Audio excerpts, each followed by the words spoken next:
So I'm here, and I thought it would be useful because at the end of a few days, you're mentally exhausted, and I thought I would do something with no content,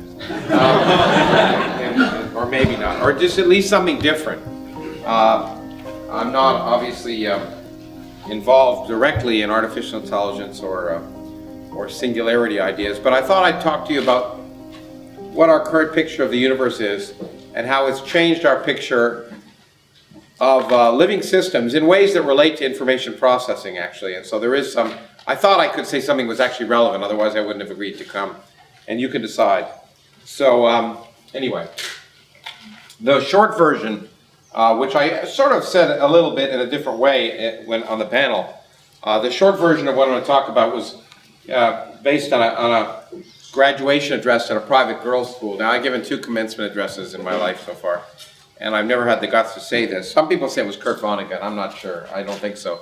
But he began by saying, things are going to get unimaginably worse, and they're never, ever going to get better again. So that's the short picture of what I want to convey. And so the summary is that the universe we live in is probably the worst of all possible universes for the quality and quantity of life, as you'll see in the long run. I'm talking in a cosmic sense now. Cosmology, as I'll point out, at least as we now know it, will end. Life will end. Maybe the singularity will be hidden if there is one, as I'll try and point out. But I'm optimistic, so diamonds are forever. Okay, so that's where I'm going to head. So what I want to do, before I can talk about the future, as I tried to indicate, it's actually a good idea to be able to make, if you're going to make predictions, thank you. Is this in your way?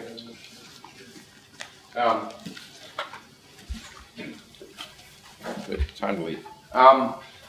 If you're going to make accurate predictions of the future in any way, it's a good idea to know what the present is. So what I want to do, since I actually think the future is fun to talk about, but as I pointed out, not necessarily worth much, I want to just explain to you what we've learned in the first 10 minutes of this, because the universe is crazier than we could have imagined. Again, a point I made. We didn't come up with a picture of the universe by pure thought, because all of our pure thought, for the most part, was well, not, if not wrong, in the wrong direction. So, here is a picture of part of the universe.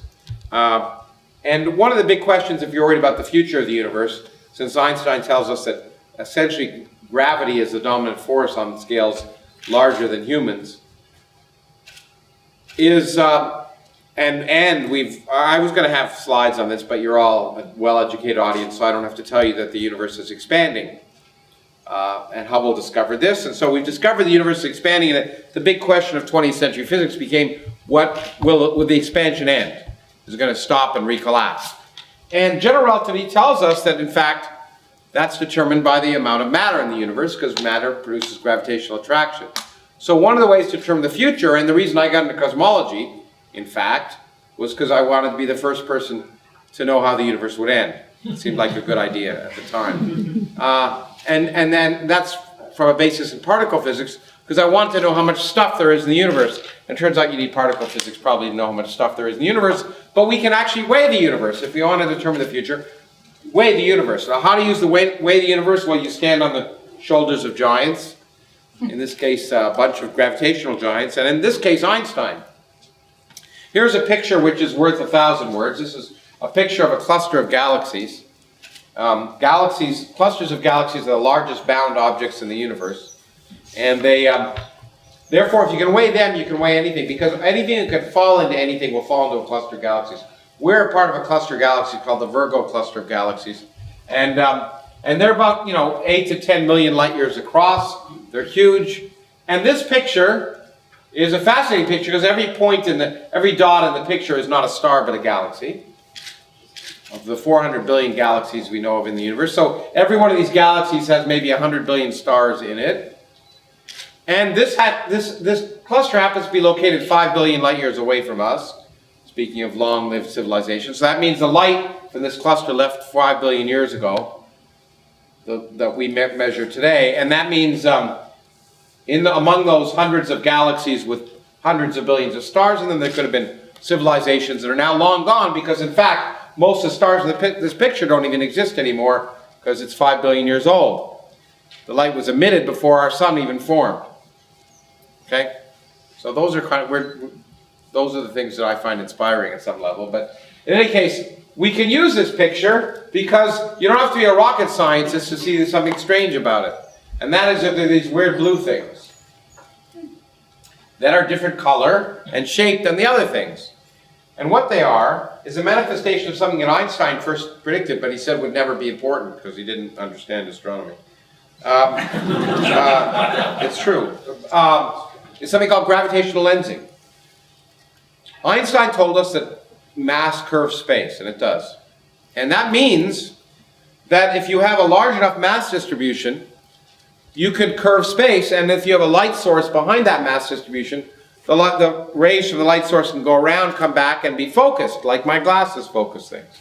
So you can magnify images behind an object by the curvature of space. Space can act like a lens. Or like a cut glass goblet or something irregular with holes in it. If I look through here, I might see many copies of you. That can also happen. And this is exactly what this picture demonstrates, although Einstein said it would never be measured. Here it is. These blue things are multiple images of a single galaxy located 5 billion light years behind that cluster. So it is that galaxy, which would not be visible if it were not magnified by the curvature of space, is also split into many things, so it's distorted. All of these images are images of the same object. It's remarkable. But as remarkable as it is, what's more remarkable, of course, is we understand general relativity. So it is a computationally difficult problem, but one that is doable, to invert this image and say, where is the mass that would determine the image? Because the mass produces the lensing. So we could try and ask, where would you have to put massive objects, and how much mass would they have to take the light rays, and you do ray tracing, which you could do in computers, and many of you are familiar with, and you ask, where's the mass and how much of it must there be in order to produce that image, and we can do that.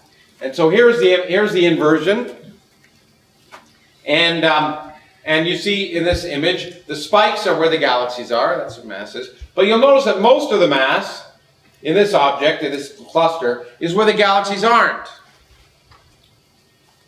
20 to 40 times, well, actually 40 times as much stuff is in the system as is shining. Most of the mass of this system, as most of the mass of all systems, is dark.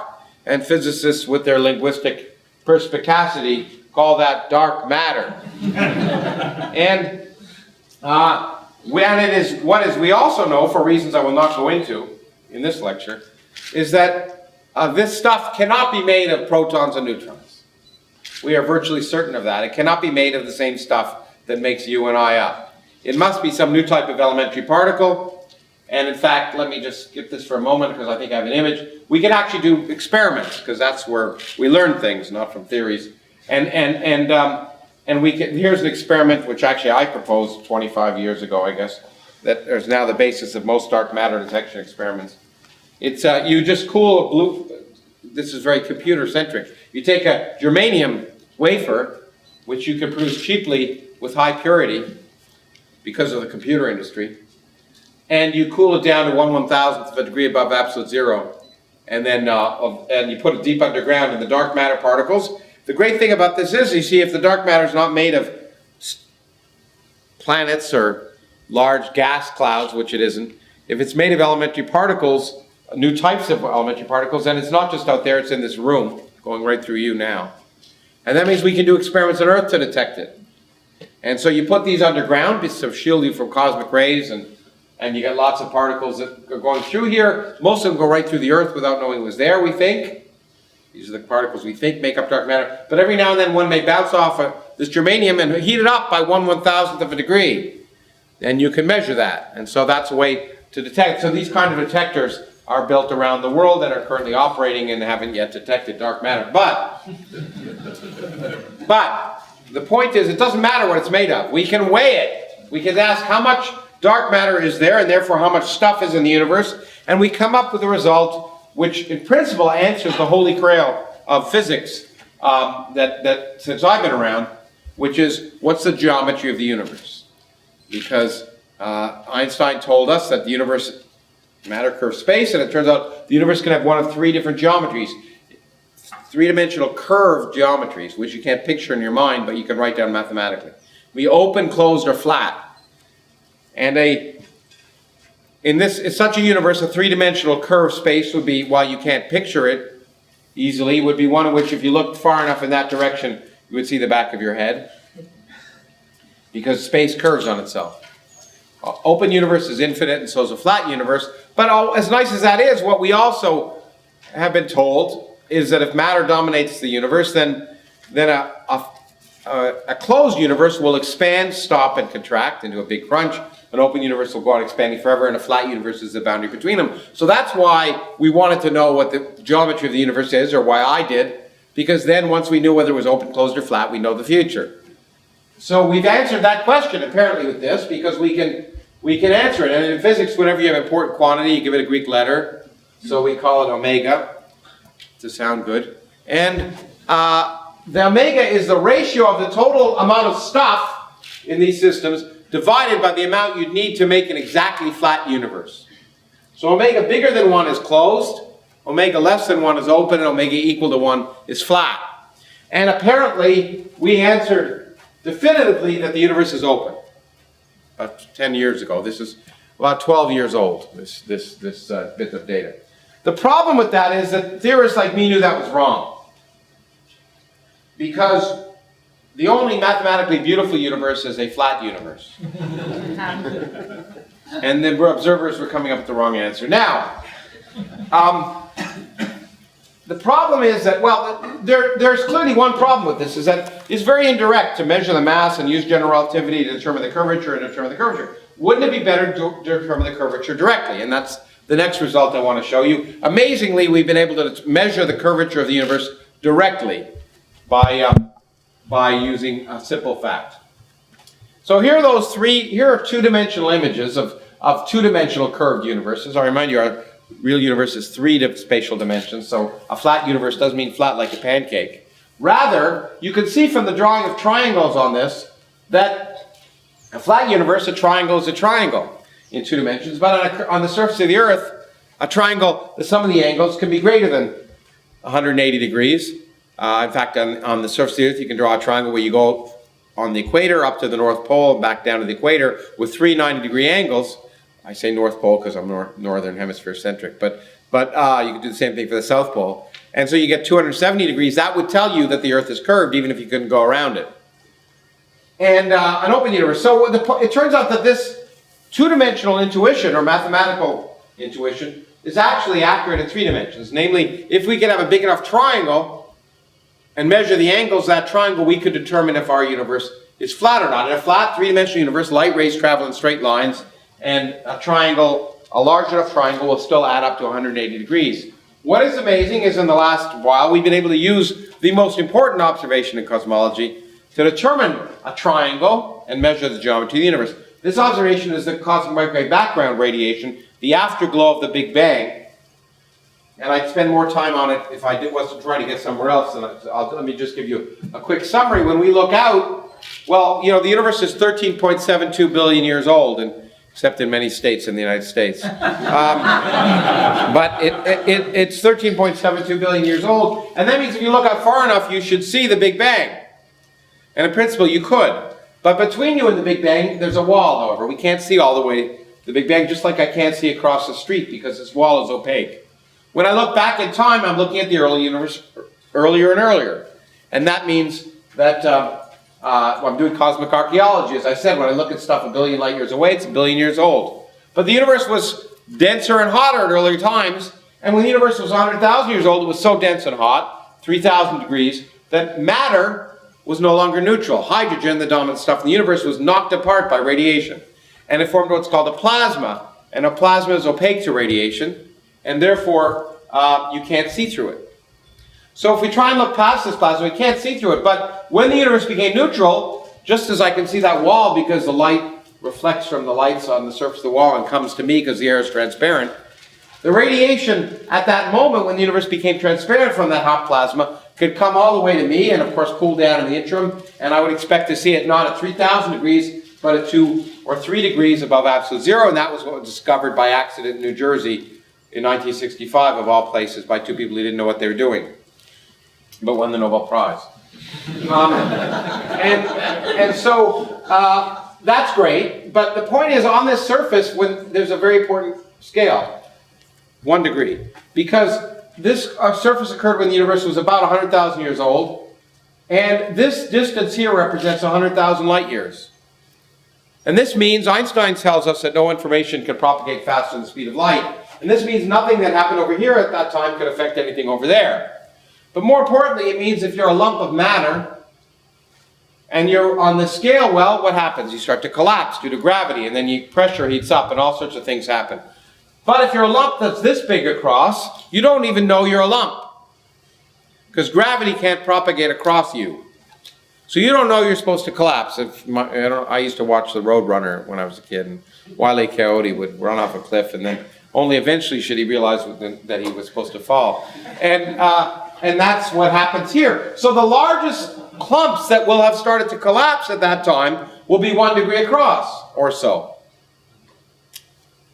And that's a triangle, because you see, it's a triangle with 100,000 light year across line there, a known distance away from us, and in a flat universe where light rays travel in straight lines, that will subtend on your eye, that 100,000 light year across ruler, 1 degree. But in an open universe where light rays diverge as you go back in time, it'll subtend a smaller angle, because light rays have diverged, they come back. So this angle. In a closed universe, it'll be a larger angle. So all we have to do is actually image that microwave background and look for lumps, and ask, are the biggest lumps of 1 degree, half a degree, or 2 degrees, and causality basically will tell us the geometry of the universe. And that's what we've been able to do, and the first experiment to do that was what it's typical, it's good to talk about in Australia, it's called the boomerang experiment. And it was a microwave radiometer and a balloon that went around the world, which is easy to do in Antarctica. At the South Pole, it's really easy. But in this case, it was from McMurdo. It took 2 weeks to go around. It came back to where it began, which is why it's called boomerang. And this is an image that superposed on the original one. This is a false color image of the microwave background taken from by that microwave radiometer. And here are the hot spots and cold spots, lumps in that primordial universe, which later on would collapse to form stars and galaxies and people and aliens and all the rest.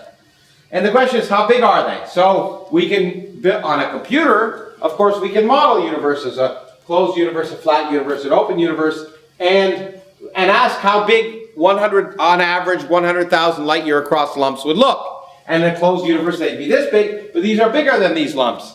In an open universe, they're about this big on average, and these are smaller than these lumps. But in a flat universe, it's just like Goldilocks. It's just right. And we now know to a 1% accuracy that the universe is flat, as we knew. But we were totally wrong about why, because in fact, there's a problem here. I've just proved to you the universe is open now. I've proved it's flat. There's 30% of the amount of mass in the universe needed to make it flat. That means we're missing 70% of the stuff. Well, where could it be if it isn't around galaxies and clusters? It could be where the galaxies and clusters aren't. What is where the galaxies and clusters aren't? Nothing. Well, that's okay. If nothing weighs something, then we're okay. And, well, the problem is, in general relativity, if nothing weighs something, which is possible, it's gravitationally repulsive. It's not attractive. It's anti-gravity. You put energy in empty space and it's gravitationally repulsive. So if you wanted to look at the expansion of the universe, and this is what observers were doing, they were trying to measure how fast the universe was slowing down in 1998. And they were looking at objects called supernovae, which I don't have time to go into, further and further distances to measure the distance versus velocity to see if the universe was slowing down. What they discovered, and here is an image from back then. Here is the expansion rate of the universe, distance versus velocity, basically. And in order to guide the eye, if you draw a straight line through this data set and bring it down here and make the straight line horizontal, a decelerating universe, which is what everyone expected, almost everyone, to detect, except for me. It was this here, The supernovas should have lay along here. But in fact, they didn't. On average, they laid above the straight line. And that means, in principle, the universe is accelerating. The expansion of the universe is accelerating. Exactly what you'd expect if you had energy in empty space. Just for fun, if you ask how much you need to fit the data, you need exactly what we were missing. So, everything is consistent with a universe dominated by the energy of empty space. 70% of the energy of the universe resides in empty space. We don't have the slightest idea why it's there. If anyone tells you they do, they're lying, especially if they're a string theorist. But we do think its existence is probably tied to the beginning of the universe, which is why people like me are interested in it. But it will determine our future, and that's what I want to spend the rest of the time talking about. A little bit about some of the implications it has for determining our future, and some of the thoughts that have come up that have spurred a bunch of us to think about the future of computation in life. The first person to think about this, of course, was Yogi Berra, an American philosopher, who said the future ain't what it used to be. So let me tell you some of the, and the future is miserable, okay? So the first person to really discuss this was George Orwell, who said, to see what is in front of one's nose requires a constant struggle. And of course, this is what he meant by this, if I can, let's see, is it, there we go. Okay, that's what he meant. And what he meant, of course, was that if you have a universe dominated by empty space, it will continue to accelerate, and that means it will grow in size exponentially. It doesn't matter if you don't understand these equations. It will grow in size exponentially. It'll get bigger and bigger and bigger. What does that mean operationally? It means objects, this means velocity. The velocity of objects will be proportional to the distance away from us until a certain distance, beyond which objects will be moving away from us faster than the speed of light. That is allowed in general relativity. Objects can't move through space faster than the speed of light, but space can do whatever the hell it wants. And space can carry objects away from you faster than the speed of light. When that happens, they are invisible. So since objects are moving away from us now, as they get to larger and larger distances and longer times, they'll be moving faster and faster and faster, and eventually everything will disappear from our view. And the effects will soon be visible, because if you plug in the numbers, the distance at which objects are receding faster than the speed of light is about 18 billion light years away from us. The universe is 14 billion years older, so these effects should become dramatically visible soon. And in fact, it's a little bit different than you think. They don't just twinkle out of existence.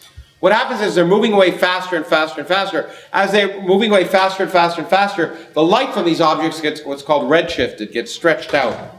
And I think I'll skip over this quickly, but it turns out in 150 billion years, which may seem like a long time to some of you, it's in a cosmic sense, it's a blink of an eye. All objects now will have their light shifted by a factor of 1,000 compared to what it is now. And that means all the visible light will disappear, but of course, X-rays and other light will be visible. But you don't have to wait very long. In 2 trillion years, the redshift of all objects outside of our local supercluster will exceed a factor of 10 to the 53. The wavelength of all light from all objects outside of our local cluster of galaxies, which will by then have merged into one galaxy, will be the wavelength will be larger than the size of the visible universe. They'll be invisible. The rest of the universe will have disappeared. And I think I'll skip this part. Doesn't matter. I've used the fact, by the way, so the longer we wait, the less we'll see in such a universe. That's one of the reasons it's miserable. Because an unexamined life is not worth living. And without being able to see the rest of the universe, we won't know what's going on. So I've argued, in fact, that you should fund cosmology now while we have a chance. I've argued that to Congress people, but 2 trillion years is a impedance mismatch of 2 years, which is the long-term future for a congressperson in the United States. So that's now. But in any case, so that's the first thing. The universe is going to disappear. Next thing, I want to spend. Oh, good. I'll end a little early, and then I'll probably give me time for questions. That's good. Well, we'll see. So I want to now. This motivated me and a colleague of mine to think about things, and in fact enter into a great debate with my good friend Freeman Dyson. Freeman Dyson is an eternal optimist. It's been very good to him, and he has argued that life could exist forever in an eternally expanding universe. It's the only universe in which you think you might be able to have the hope of living forever. And so the claim, however, we made is that he's wrong. Is that, in fact, the worst universe is one that's expanding exponentially, but in fact, it's caused us to realize that in any universe, life cannot exist forever. And I want to explain to you why, and it's based, believe it or not, on computation, among others. Well, something like computation. So here's what Freeman Dyson said. What does it mean to live forever? Now we're becoming more kind of singularity-like in AI, so we're back to where we're. So assume that life is consciousness, which is information processing.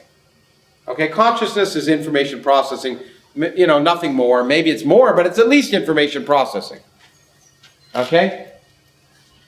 Then he said, well, let's assume that life is independent of any specific metabolism. We're not going to worry about little things like the sun dying or decaying of protons. You could form life from electron-positron pairs or something. So we won't worry about these little demises. Okay? It's like, or the loss of energy. It's like, in Star Trek, which I'm contractually obliged to always mention, there's always some civilization that is dying and losing its energy, and they put their consciousness in a computer, and Kirk, unplugs it or something. But anyway, so we're not going to worry about that stuff. Okay, as I say, Dyson was an optimist, and here's what he said. Here's what he defined by living forever. Living forever is having an infinite number of thoughts. If a civilization could generate an infinite number of thoughts, it's live forever. And so the subjective time, which is what we're going to measure, is a total number of thoughts. And the question he asked is, can a civilization have an infinite number of thoughts?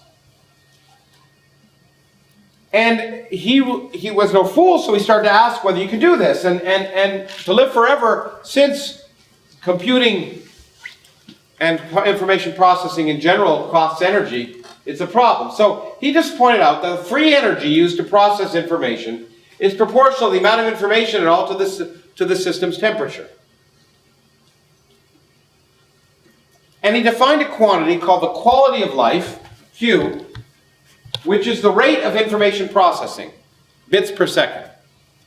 And he estimated, and this is a wild estimate, and the people here, AI people, will probably have a much better estimate than I would, that let's say humans for this rate is 10 to the 23 bits per second. As he said, it's the amount of information need to be processed in order to say in 1 second, cogito ergo sum. I think, therefore I am. And understand what that means. And so it's some number. I don't care whether it's 10 to the 23 bits per second or some other number. It's a number. And the idea is you can't be conscious until you have that rate of complexity. And so it's my Mac is not there, but maybe it one day will. And that's the question of the singularity in some sense. When do you get to this key point of information processing where you can be conscious? Okay, so the question is, can the total amount of information a civilization processes in the infinite time diverge, but the free energy converge? Because it turns out we only have access to a finite amount of energy, even in an infinitely long-lived universe. I should have put that in there, but that's something we've actually shown. So we have a finite amount of energy. Can you live on it forever? And Dyson said, well, in principle, yeah, but let's see, there's a problem. Life forms have to cool, it turns out, because it turns out the amount of energy you're dissipating depends on the system's temperature. So life forms have to cool as they process information if you want that integral of the total rate of information processing integrated over time to be infinite. And I don't think I put the equations for this group. I could have, but I didn't. But you could also show that life forms, as Freeman Dyson showed, that life forms can't cool fast enough. So you cannot, eventually, the complexity, if life forms are continually operating, in order to have an infinite amount of thoughts with a finite amount of free energy, they have to cool, but they can't cool fast enough. And so eventually, the only way that integral of the free energy can be finite is if the complexity goes to zero over time. The quality of information, the quality factor. But that means you lose consciousness. So that means you can't be conscious and have a civilization that's conscious forever. Now, a lesser man would have given up then, but Freeman isn't a lesser man. So he said, well, there's a simple solution to this. All academics know about the solution: hibernation.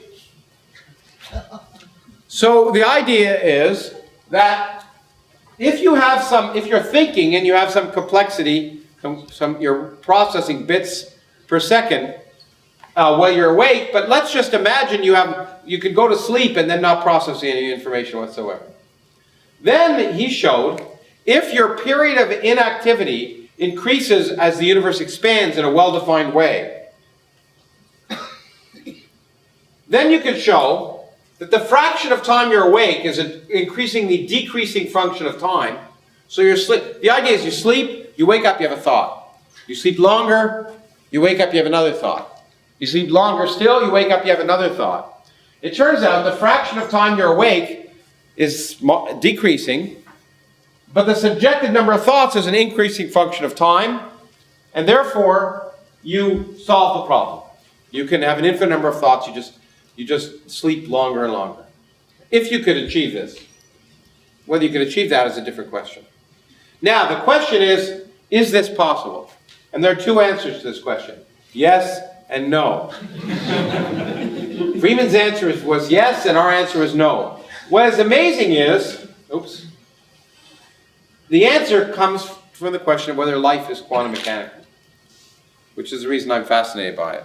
Well, I did it, so I'm fascinated by it. But it turns out the question of whether you can do that comes down to the question of whether life is quantum mechanical. Because, in fact, ultimately, quantum mechanics governs everything. And if quantum mechanics does govern life and information processing, then we argued that there must be an end. And the argument goes as following. Well, it was pointed out that there's such a thing as reversible computation, where you can actually do a computation and not dissipate any energy, which is great. And quantum computers are one way of, in principle, doing that. But that's not where you dissipate energy.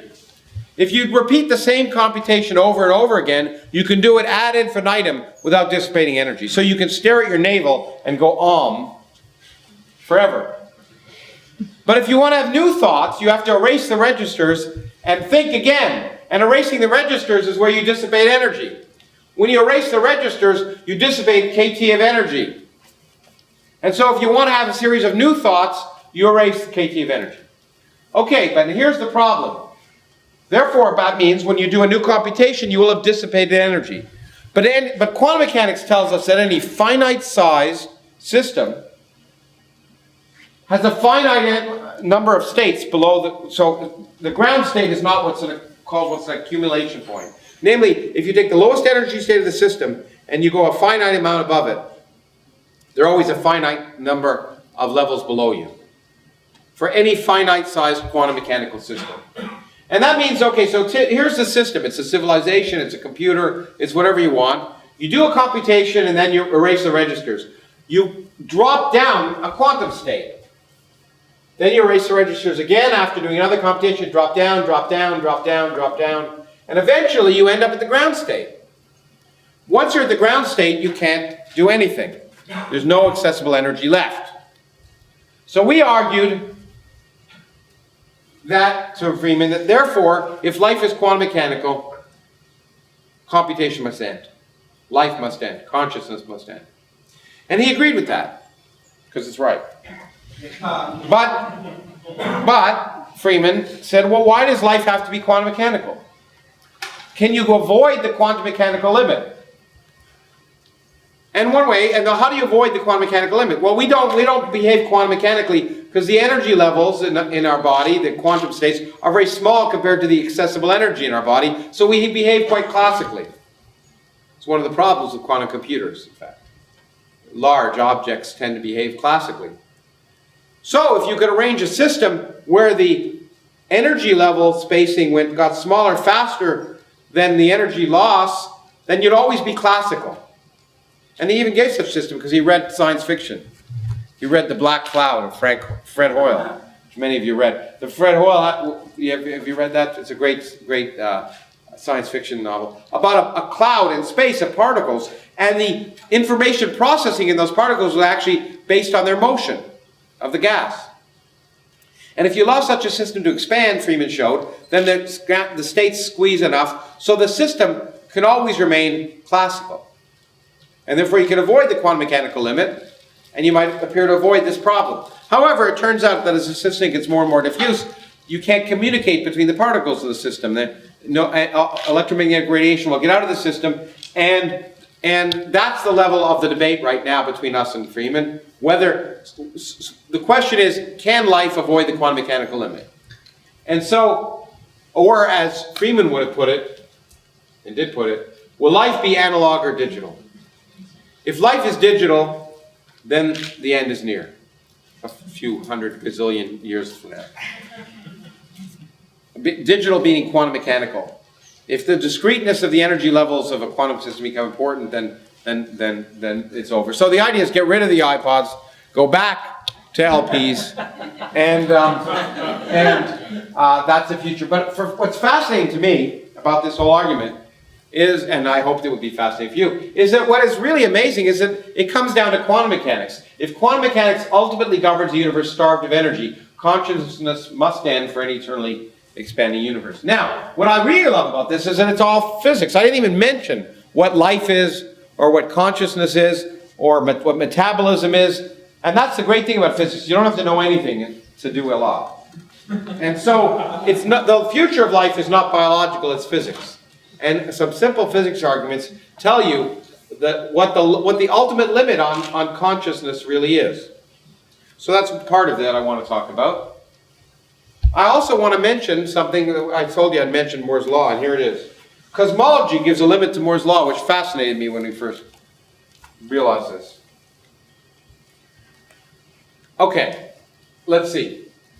To determine, if we want to use the resources available to us in the universe to compute, we have to get them. So we have to be like the Borg.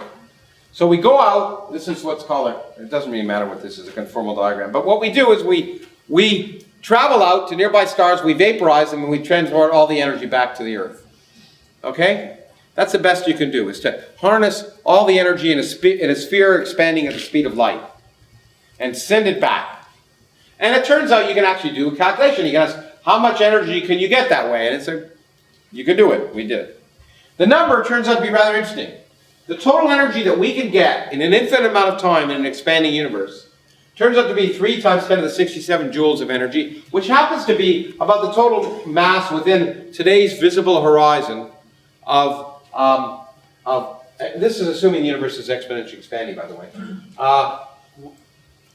With the total mass of protons and neutrons within our horizon. So we take all the stars and all the baryons and everything, and we vaporize them, come back to Earth. That's the total amount of energy we get.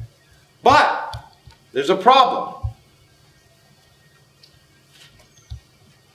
In a universe where we have an energy of empty space, there's something called a Hawking temperature. And it's a very low temperature, like 10 to the minus 47 degrees Kelvin or something. But it is known that to process information down a noisy channel requires error correction, and the error correction takes energy. KT of energy, it turns out. So all you have to do, since you can never cool the universe below the Hawking temperature, you could just take the total energy accessible to us and divide by KT, where T is the Hawking temperature, and you get the total number of information that can be processed in the future history of the universe. Is 10 to the 120 bits. That gives a limit on the amount of information that can be processed in the future in a universe dominated by the energy of empty space. Now, if you plug Moore's law into this, you'll find out you will utilize all of the, you will process all of the available bits in a time less than 400 years. This is not giggy years or billions and billions of 400 years. Now, of course, Moore's law will probably come to limits before that. But I find this fascinating, is that cosmology tells you a civilization cannot continue to improve exponentially its information processing for a time that's billions and billions of years long. When people talk about civilizations that last billions of years, they're not living as we are now, where our computers are doubling every 12 months. It's actually, the number is really actually about 250, because 400 years means when you go out, that means if you can harvest all the information in the available horizon. But of course, you can't. In 400 years, you can only go 400 light years. And so when you ask how much information is available, or energy is available in 400 light years, and you get a much smaller number. So it turns out to be about 250 years when things converge. So centuries is a time that cosmology puts a limit on Moore's law, and I thought some of you might find that interesting. But it doesn't matter, because we may not know, in the end, we may not need to know anything. And I'll end with a few little bits that will, that's the optimistic part of the talk, so let me get to the really pessimistic part. So one of the things that's weird about the universe is this fact that I told you that, well, here's a brief history of time. This is the energy density of matter in the universe. It goes down as 1 over the volume. Okay? This is the energy density of empty space that remains constant, and we apparently live now when the energy density of empty space is 3 times bigger than the energy density of everything else. But if you look at this, it should cause you some consternation. It causes physicists consternation. Because in fact, we are living very close to the only time in the history of the universe when these two quantities are the same. Why should the energy of empty space be within a factor of 3 of the energy of everything else? In much earlier times, it was much smaller, and much later times, it'll be much bigger. We're living the only time in the history of the universe when they're about the same. But Copernicus told us we shouldn't be that thing. There's nothing special about when we live. So why are we living in such a special time? Well, the argument has been given that galaxies exist. What does that have to do with anything? Well, let's say the energy of empty space were 50 times bigger. Then these two curves will cross, not today, but that time. What's that time? That's the time galaxies first formed, when the universe is about 1 billion years old. But the energy of empty space is gravitationally repulsive, I told you. So if it began to dominate before galaxies first formed, galaxies wouldn't form, because the repulsive expansion would beat the attraction. So some people have made the following argument. Maybe that's telling us something. And it's led to something that I call anthropic mania. But the idea is, let's say there are many different universes, and the energy of empty space can vary in each one. Then only those in which it's not much greater than what we measure today will galaxies form, and only then will stars and planets form, and only then will astronomers form. So the universe is the way it is because astronomers are here to measure it. Which sounds like it's a tautology or some religious statement or something, but it's neither. It may be true. It's an awful possibility, because it says one of the fundamental quantities in nature, the energy of empty space, is just an environmental accident. It's like the Earth-Sun distance. There's nothing fundamental about that, but if the Earth-Sun distance were any different, we wouldn't be here. So it's really saying, it's kind of cosmic evolution if you want. It's really saying natural selection. We would not expect to find ourselves living in a universe in which we couldn't live. It'd be a big surprise. And so it may say that this fundamental quantity is just an accident. But it turns out, and I won't go into it, that in fact, well, particle physicists are way ahead of cosmologists, because there's one number that they don't understand, but particle physicists haven't understood many more numbers for much longer. And the argument is, well, maybe every fundamental constant in nature is just anthropically determined. Namely, if it were slightly different, we wouldn't be here. But if that's the case, there's no fundamental laws of physics. If physics becomes an environmental science, God forbid. And that means that there's no fundamental theory. It's all just an accident. So maybe there's no point to understanding the fundamental structure of the universe, because there is no fundamental structure of the universe. There are many universes, and in each one the laws of physics are different, and etc. And if you want to, and actually my new book, which is coming out in January, A Universe or Nothing, it talks about that a lot more. Okay, but now let me end by telling you something that should make you maybe feel a little bit better. Because, it'll make you feel better about the present because the future is so bad. Recall, I almost said it, but I didn't at the beginning of the talk, which I kind of meant. I told you we know the universe is expanding, but we didn't always know the universe was expanding. In 1900 and 1915, in fact, when Einstein first developed general relativity, he didn't know the universe was expanding. He thought the universe was static. That was the conventional wisdom in science. In fact, a guy named De Sitter even came up with a description of a static universe with one galaxy, surrounded by eternal space. And the question is, what will the universe bring, the future bring? What will physicists, whether they're AI physicists or real or human or biological physicists, on stars, on planets that develop around stars billions of years from now, what will they determine will be the universe in which they live? And the amazing thing is, those scientists in the far future will do the best science they can possibly come up with, building the best instruments. They'll develop general relativity, they'll develop electromagnetism, quantum mechanics, they'll do everything, and they'll come up with completely the wrong answer.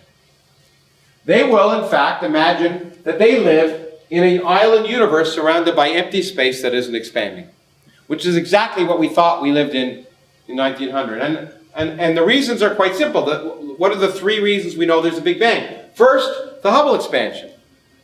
The fact that galaxies are moving away from us. But I've just told you, in a few 100 billion years, we won't have any galaxies left to observe that are moving away from us. So there'll be no observed Hubble expansion. Astronomers will look out and see no galaxies that are moving away from us. In fact, all evidence for dark energy will disappear, because the only time that even though, by the way, at this time, the dark energy to matter ratio will be huge. There'll be a million times more dark energy than there is matter, but it'll be invisible. Because the only time it's visible is now. Because at much earlier times in the universe, when the energy density of dark energy was much less than the energy density of matter, it was gravitationally irrelevant. So it could never have been detected. At much later times, it's pushed everything outside the horizon. So the only time you can measure dark energy is now. And then you say, what about the cosmic microwave background radiation that gave us evidence for Big Bang, these beautiful pictures of the early universe? Well, the answer is it goes away too. First of all, it gets redshifted, and the peak moves to different frequencies, as does its intensity. So when the universe is 100 billion years old, the intensity would be down by a factor of a million. But you can imagine experimentalists are a million times smarter. That's easy if you've ever met an experimentalist. But the problem is there are free electrons in our galaxy, and that means there's a plasma frequency. That I told you, in a plasma, radiation can't get through. And you can ask, what's the plasma frequency of our galaxy? And it's 1 kilohertz. And when the universe is 50 times its present age, the microwave background frequency will be below the plasma frequency, so it won't even make it into the galaxy. So you can build the best detector you want, you won't see it. So it's 2 out of 3. The third bit of evidence there was a Big Bang happens to be the abundance of light elements. The fact that 24% of the universe is helium tells us there was a Big Bang. But stars make helium. So now, at the beginning of time, 24% of the universe was helium. Now maybe 28%, because stars made a little bit. But in 1 trillion years, 60% of the universe will be helium, because stars will have produced helium. For observers 1 trillion years from now, there'll be no need for the Big Bang to make helium. Stars will have been able to make it. So that all of the 3 bits of evidence that tell us there was a Big Bang will have gone. And observers, as I say, the most rational conclusion from observing a single galaxy, which is the galaxy in which they live, surrounded by empty space, is that they live in a universe in which there's a single galaxy surrounded by empty space that's static and will go eternally into the future. So it'll be a return. I find it very poetic. It'll be a return to the wrong picture that we had 100 years ago. And in fact, being the eternal optimist that I am, as we put it, the good news is we live in a very special time. The only time when we can observationally verify that we live in a very special time. And that's facetious. What I mean by that is, of course, quite the opposite. We have to realize that we have this weird cockamamie universe dominated by dark energy, and it all fits together, and the Big Bang really did happen. But before we conclude that we know everything, we should realize we're living at a particular time in the history of the universe. There may be observables we could have seen 5 billion years ago that we can't see now. There may be observables 100 billion years in the future that will dramatically change our ultimate conclusions about the future of the universe, which is one of the reasons why I'm so suspicious of predictions of the future. We don't have all the data. So all I can say is, in the future, we will be lonely and ignorant, but dominant. And those of us who live in the United States are really quite used to that. Thank you. Thank you very much.